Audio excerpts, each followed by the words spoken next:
গ্রামীণ ব্যাংক নিয়ে কোনো কথা বলতে চাই না, আমি শুধু বলতে চাই যে গ্রামীণ ব্যাংক কিন্তু আমাদের সমাজ কল্যাণের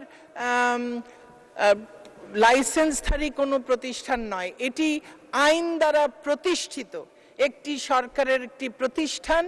ক্ষুদ্র ঋণ দেবার জন্যই যে প্রতিষ্ঠানটি তৈরি হয়েছিল, এটি কোনো এনজিও কিংবা কোনো স্বেচ্ছাসেবী প্রতিষ্ঠান কিংবা কোনো ব্যক্তি উদ্যোগে প্রতিষ্ঠিত বেসরকারি কোনো প্রতিষ্ঠান নয়। যেভাবে এটাকে বিশ্বে পরিচয় দেয়া হয় সেই পরিচয়টি সঠিক নয়। এটি একটি স্ট্যাটিউটারি বডি, আইন দ্বারা তৈরি একটি প্রতিষ্ঠান। জি, জেনারেল এরশাদ সাহেবের সময়ে এটি আইন করে 83 সালে 1983 সালে তৈরি হয়েছিল এবং এটি শুধুমাত্র ক্ষুদ্র ঋণ করবার জন্য দেবার জন্য এটি তৈরি হয়েছিল, যদিও এরপরে এটি নানান রকম ব্যবসায় প্রসারিত করেছে তার চার্টারের বাইরেই গিয়ে। এনজিওদের লাইসেন্স তদন্ত করে দেখে বন্ধ করার কথা বলা হয়েছে। যেখানেই কোনো অভিযোগ আছে সেখানেই আমি মাননীয় সংসদ সদস্যদের প্রতি আহ্বান জানাবো, জি, যেখানেই কোনো আমাদের সমাজ কল্যাণের যেই লাইসেন্স আমরা দিয়ে থাকি, যে নিবন্ধন আমরা দিয়ে থাকি, সেই নিবন্ধনধারী কেউ যদি নিবন্ধনের বাইরে কোনো বেআইনি কাজ করেন, আপনাদের কাছে কোনো তথ্য থাকে আমাদেরকে জানাবেন, আমরা তদন্ত করে অবশ্যই ব্যবস্থা নেব। এনজিও গুলো কিন্তু দেখে এনজিও ব্যুরো, এবং যারা এনজিও বলতে যারা বিদেশি অনুদানও গ্রহণ করেন এবং যারা এনজিও ব্যুরোর নিবন্ধন নেন, সেই এনজিও ব্যুরো কিন্তু সমাজ কল্যাণ মন্ত্রণালয়ের অধীন নয়। ৭৬,০০০-এর বেশি স্বেচ্ছাসেবী প্রতিষ্ঠান সমাজ কল্যাণের নিবন্ধনভুক্ত।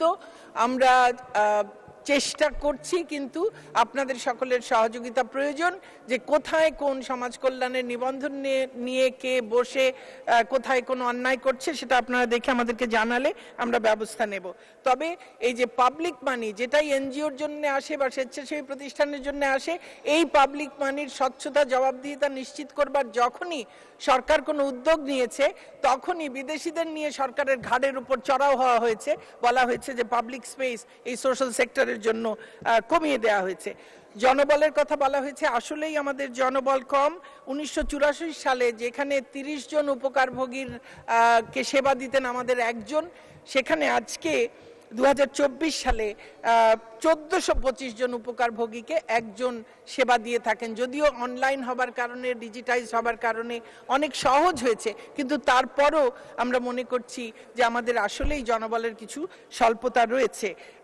আরেকটি বিষয় হলো যে 2026 সাল থেকে নতুন যে NSSS national social security strategy, সেটি যে বাস্তবায়িত হবে, সেখানে 2026 সাল থেকে সমাজ কল্যাণ মন্ত্রণালয় এই স্ট্র্যাটেজির বাস্তবায়নের ক্ষেত্রে লিড মিনিস্ট্রি হিসেবে কাজ করবে। সেটি করবার জন্য সমাজ কল্যাণ মন্ত্রণালয়ের যে কর্মদক্ষতা, যে সক্ষমতা প্রয়োজন, সেটি তৈরি করবার জন্যেও আমাদের জনবল বাড়ানো এবং তাদের দক্ষতা বৃদ্ধি করবার জন্য আমাদের বরাদ্দ আরও কিছুটা বৃদ্ধি করা প্রয়োজন। আমি আশা করি আগামী বাজেটে নিশ্চয়ই সেটি আমরা পাবো।